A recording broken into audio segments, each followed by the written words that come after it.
নিরামিষ দিনে গোবিন্দভোগ চাল দিয়ে ফুলকপির এই রেসিপিটা একবার ট্রাই করে দেখতে পারো, ভালো লাগবে। এটা বানাতে প্রথমে গোবিন্দভোগ চালটাকে আমি আধ ঘন্টা ভিজিয়ে রাখছি। এরপর আমি যেহেতু এতে পনির অ্যাড করবো হাজব্যান্ডের জন্য, তাই ভেজে নিলাম। আদা টমেটো কাঁচা লঙ্কা পেস্ট করে রেখেছি। ফুলকপি আর আলুকে কিন্তু ভালোভাবে ভেজে নিতে হবে। আলুগুলো আমি বড় বড় টুকরো করেছি। ভালো করে ভেজে নেওয়ার পর সামান্য নুন দিয়ে ভাজছি এগুলোকে।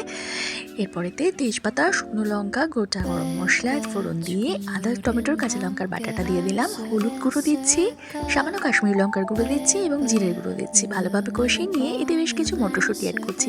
শীতের মটরশুঁটি বেশ ভালো লাগে।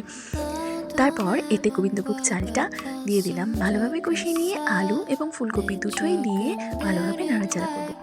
এরপর চালের ডাবল মাপের গরম জল দিয়ে ঢাকা চাপায় দিয়ে বেশ খানিকক্ষণ রাখতে হবে। চালটা খানিকটা সেদ্ধ হলে তবে কিন্তু চিনি দিতে হবে, কারণ এটা একটু মিষ্টি মিষ্টি হবে। এতে পানির অ্যাড করে দিলাম।